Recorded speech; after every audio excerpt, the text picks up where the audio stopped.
Pérdidas auditivas. ¿Qué es eso? ¿Cómo descubrimos si mi peque escucha bien? ¿Qué significa tener una pérdida auditiva en la vida? Y la terapia del lenguaje y habla cómo ayuda a estos pequeños. No te pierdas este video.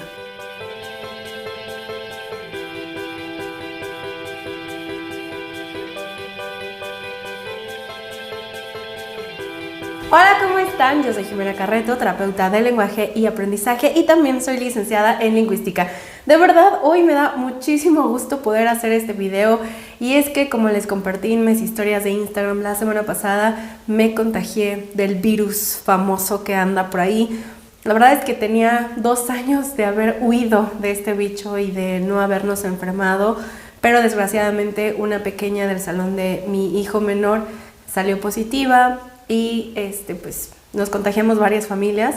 En casa nos contagiamos los 4 y pues fue como escalonado. Primero fue mi hijo, luego fui yo, luego mi otro hijo, luego mi esposo.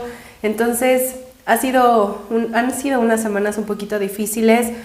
La verdad a mí sí me fue un poquito mal, no me fue tan bien. Me dio fiebre, me sentía con el cuerpo cortado, me dolía muchísimo la cabeza, estaba súper mormada y perdí la voz. No sé si en el último video que subí alcanzan ustedes a notar que mi voz estaba como fluctuante, como que yo no sentía que mi voz fuera la de siempre.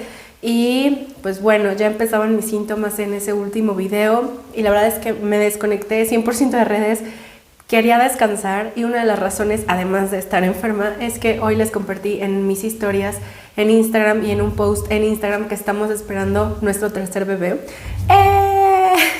Estamos muy contentos, pero por supuesto con muchísimo nervio, muchísimo al pues enterarnos que estábamos contagiados y entonces ya saben, fueron como todas estas ideas de ay, ¿qué va a pasar? Y vamos a estar bien. Nosotros, mi esposo y yo estamos vacunados, mis hijos no.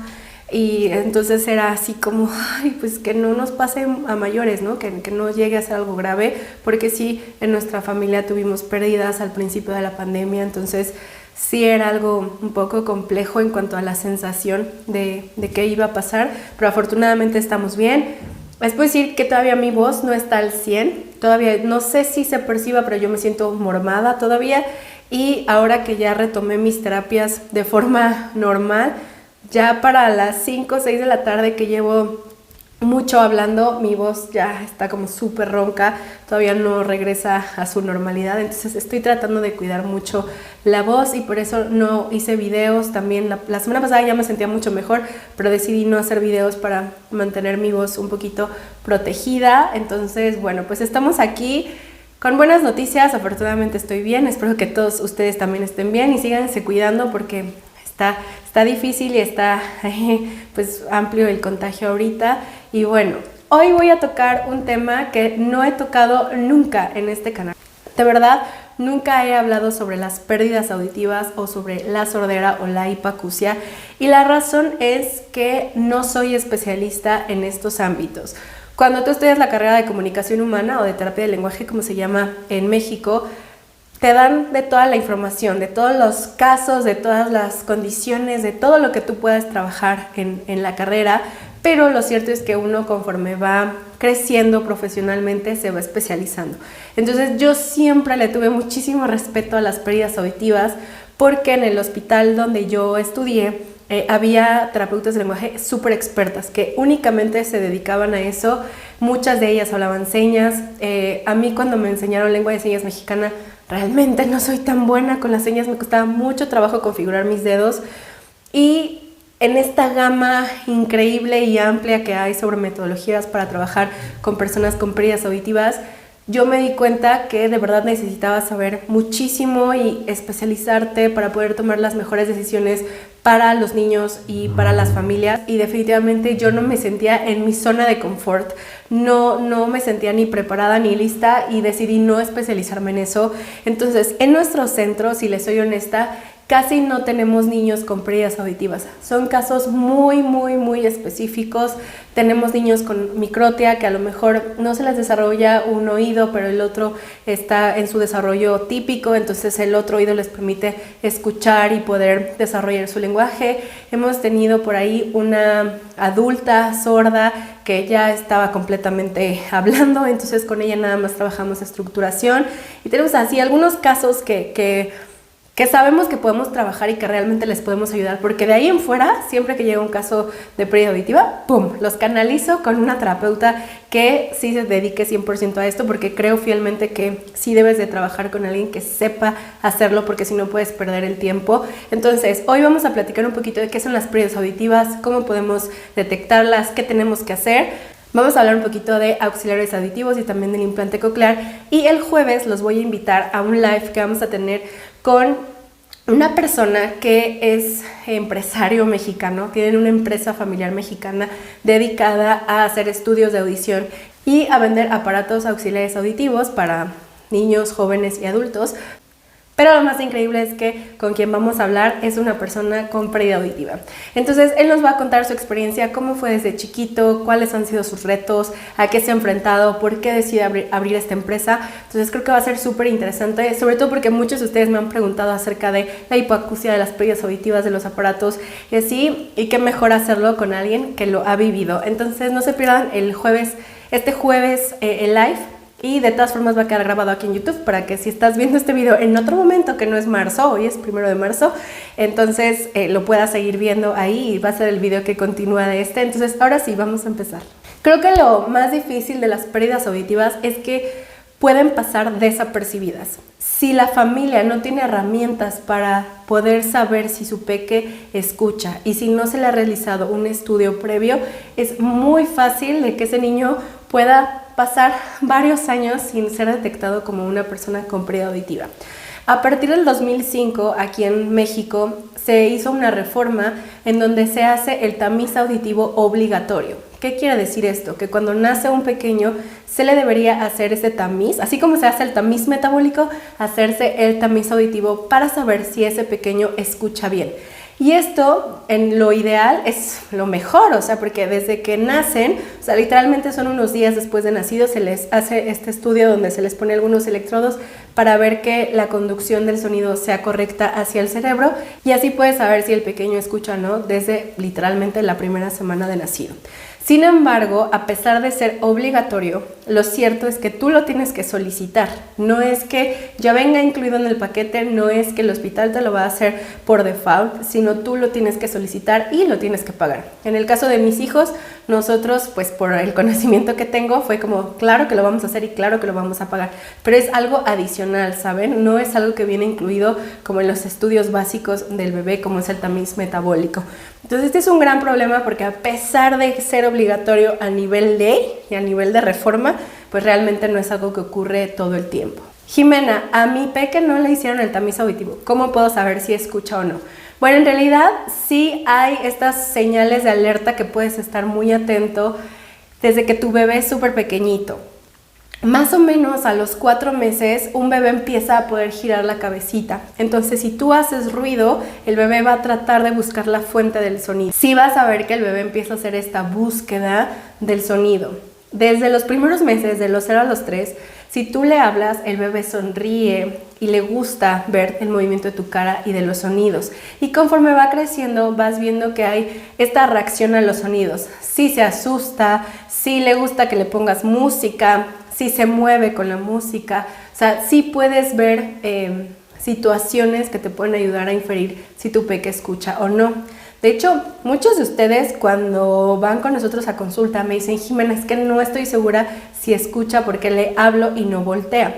Hemos visto en otros videos que no necesariamente esto ocurre por una falta de audición, pero siempre de lo más importante es descartar que haya una pérdida auditiva. Entonces, si tu pequeño ya no es recién nacido y ya no le podemos aplicar el tamiz auditivo, pero aún no habla, se le pueden hacer potenciales evocados, por ejemplo, donde se le conectan unos electrodos a la cabecita, el niño tiene que estar completamente dormido y se van transmitiendo algunas señales para ver que el pequeño pueda escuchar bien en sus 2 oídos y que la transmisión del sonido sea adecuada. Para niños un poquito más grandes está la audiometría, en donde el niño ya debe de poder comprender, aunque no hable, pero debe de poder comprender las indicaciones para ir siguiendo la audiometría. A nosotros, por ejemplo, cuando estábamos estudiando en la licenciatura, nos aplicaron audiometrías para entender el proceso, y la verdad es que es algo, a mí se me hace súper interesante porque lo aplican los audiólogos y puedes ir viendo y va saliendo cómo está la audición en cada uno de los oídos, cuántos decibeles escuchas, la frecuencia, etcétera. Es muy muy interesante y es otra forma de saber si tu peque escucha o no. Entonces, como regla general, si tú consideras que algo está pasando y que tu peque no está escuchando bien, por favor ve con un audiólogo. Él va a ser el médico adecuado para poder realmente analizar la audición de tu pequeño. Por ahí me preguntaban en otro video de cuál era la diferencia entre un otorrino y un audiólogo. El audiólogo se especializa específicamente en la parte de la audición. Entonces, él es el que te va a poder hacer los estudios pertinentes. En caso de que haya una pérdida auditiva, va a analizar qué tipo de auxiliar auditivo puede usar tu pequeño, si a lo mejor tu peque es candidato a implante coclear, etcétera. Ahorita voy a pasar al tema de del implante coclear y de los auxiliares auditivos, pero quiero decirles que hay diferentes tipos de pérdidas auditivas. Hay niños que nacen con su pérdida auditiva, hay niños que algo ocurre durante su crecimiento que tienen pérdidas auditivas, hay personas que se les llama postlingüístico, sordo postlingüístico, porque desarrolló su lenguaje perfectamente antes y algo ocurre que pierde la audición. Entonces cada uno de ellos son diferentes. Además también hay diferentes tipos de pérdidas auditivas. Hay pérdidas auditivas por una malformación del oído externo, del oído medio, del oído interno. Hay también pérdidas auditivas donde la afectación está en el nervio auditivo, o sea, la conexión entre el oído y el cerebro, donde hay que transmitir esta señal eléctrica para que pueda llegar la información al cerebro. Entonces, lo que hace el audiólogo es, a través de estudios, analizar dónde está la afectación para descubrir qué tipo de sordera o pérdida auditiva tiene tu peque. Además, hay niveles, ¿no? Hay pequeños que tienen una sordera leve, hay quienes tienen una media, quienes tienen una severa, quienes tienen una profunda, y de eso depende que también va a escuchar tu pequeño. ¿Qué es lo importante de escuchar? Porque no solo se analiza si el pequeño puede analizar los sonidos ambientales, sino se analiza que pueda percibir los sonidos del habla. Resulta que la frecuencia de los sonidos del habla son diferentes. Si ustedes ven una tablita de decibeles y frecuencias, van a descubrir que los fonemas no se colocan en las mismas posiciones. Hay fonemas que pueden estar en un rango mucho más alto y otros más bajo. Y eso justo es lo que se evalúa en la audición, si el niño alcanza a percibir los sonidos del habla. Y con esto también vamos a ver si con los auxiliares auditivos logra alcanzar la mayoría de la gama de los sonidos del habla. Hay sonidos como la M o la S que tienen una frecuencia súper bajita, entonces no siempre los perciben las personas con pérdidas auditivas, aún con auxiliares auditivos.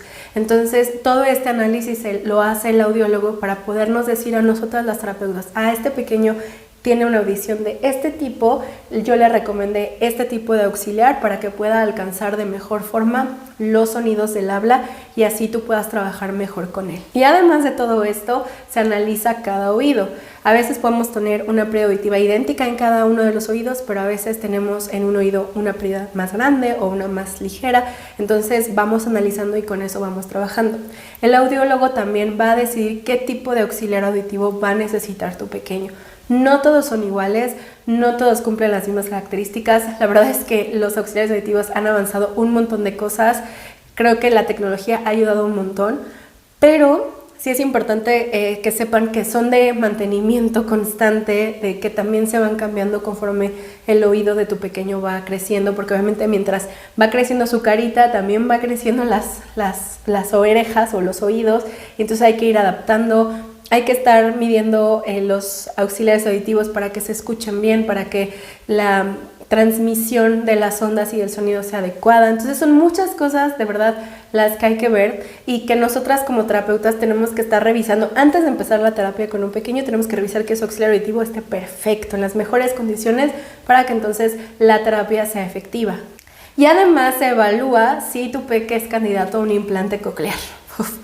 Entonces el implante coclear consta de muchas partes, pero así a grandes rasgos se coloca en el cráneo una parte por dentro, se opera a la persona para meter esta parte, y luego hay un imán que se pega por fuera, que es como un transmisor para agarrar las señales acústicas, y también se meten unos electrodos en el oído que van a tomar la función de las células que nosotros naturalmente tenemos en el oído y que a lo mejor no funcionan bien para poder transmitir el sonido y el impulso eléctrico al cerebro y así la persona pueda escuchar. Ahora, no todas las personas son candidatas a implante coclear. Se requiere que tengan una pérdida auditiva profunda para que sean candidatos y siempre pasan primero por auxiliares auditivos para ver si con el auxiliar auditivo es suficiente la ganancia como para que el niño pueda escuchar los sonidos del habla y podamos desarrollar lenguaje oral. Y además el implante coclear es costoso, hay ciertas condiciones para usarlo. Por supuesto, igual, nuevamente, la tecnología ha mejorado mucho y los implantes cada vez hacen cosas más maravillosas, pero sí tiene un cuidado, no es algo accesible para todas las familias y les digo, no todos son candidatos. Todo este proceso acerca de auxiliares auditivos e implantes cocleares, tu audiólogo es quien te va a dar toda la información para saber cuál es la mejor decisión para tomar. Y ahora venimos nosotras, las terapeutas de lenguaje. Existen muchísimos métodos de trabajo para las personas auditivas en el ámbito del lenguaje.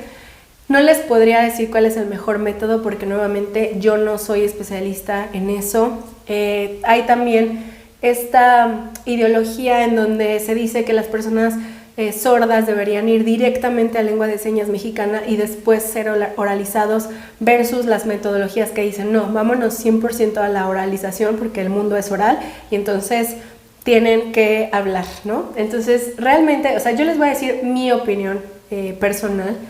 Yo sí creo, para mí lo más importante y como se los he dicho en otros videos es el lenguaje cognitivo. Si tienes un lenguaje cognitivo estable, fuerte, abstracto, todo lo demás está garantizado, no importa por dónde te comuniques, si sea por señas, si sea por pictogramas, si sea lenguaje oral. O sea, si esto está bien, lo demás no es tan importante, ¿no? Claro que siempre el problema es que buscamos que las personas hablen, pero a mí me interesa el lenguaje cognitivo. Partiendo de esta idea, la lengua de señas, sea mexicana, americana, chilena, española, la que quieran, es una lengua como tal, es un idioma. Entonces eso va a permitir estructurar cognitivamente el lenguaje y eso va a permitir una abstracción, un razonamiento, un aprendizaje adecuado como cualquier otra persona.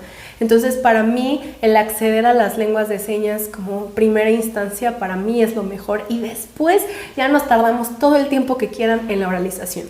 El problema que yo veo es que cuando los auxiliares auditivos no tienen tanta ganancia y a lo mejor el niño, por la razón que sea, no puede tener un implante coclear y nosotros nos quedamos en esta idea de quiero que el niño hable, siento que podemos perder mucho tiempo porque el proceso puede ser lento y entonces pierdes estos años en enseñarle el lenguaje a nivel cognitivo. Eso es lo que pienso. Por supuesto, aquí déjense llevar con sus comentarios, con sus experiencias o con su conocimiento, porque definitivamente si tú eres una colega que se dedica a esto, seguramente tienes mucha más información que yo y quiero escucharte, pero eso es lo que yo opino, de lo que yo conozco. O sea, yo creo que la lengua de señas es una opción que no deberíamos de quitar a los niños, sobre todo cuando hay pérdidas severas y profundas y que no hay esta posibilidad del implante coclear. Creo que sí deberíamos respetar la parte del lenguaje cognitivo a través de este idioma maravilloso que son las lenguas de señas mexicanas y después ya trabajamos la oralización para que la persona también pueda comunicarse a nivel oral con otras personas. Si no han visto la película de Coda, véanla porque justo es una familia sorda que tiene una hija normoyente, entonces está fabulosa y justo pues pueden ver cuáles son los problemas de hablar con señas en un mundo oral, ¿no? Entonces, claro que hay muchos retos y pues justo era lo que les quería decir. No, les digo, como no soy experta, no he tocado este tema en YouTube, en los videos, pero pues aquí está la información básica que me sé. Si quieren, en otro video puedo ir hablando un poquito de los diferentes métodos que hay, pero igual van a ser algo como muy sencillo porque no soy especialista. Y los invito nuevamente este jueves a no perderse el live que voy a tener con Gerardo de Ortofon para platicar acerca de cómo fue su experiencia siendo una persona con pérdida auditiva, cómo fue su niñez, cómo fueron las terapias de lenguaje, cómo ha llegado hasta ahorita, por qué crearon esta empresa de aparatos y auxiliares auditivos, de por qué los estudios. Y entonces creo que está súper enriquecedor aprender un poquito acerca de una persona que literalmente lo ha vivido. Y pues ahora sí que déjense llevar con todas las preguntas. Va a ser a las 7:30 de la noche. aquí en YouTube, en vivo aquí en YouTube. Espero que estén súper bien. Si les gusta este canal, ayúdenme a darle like al video y a compartir. Y espero verlos pronto. Recuerden que todo lo que hacemos es porque creemos en su potencial. Que tengan un bonito día. Adiós.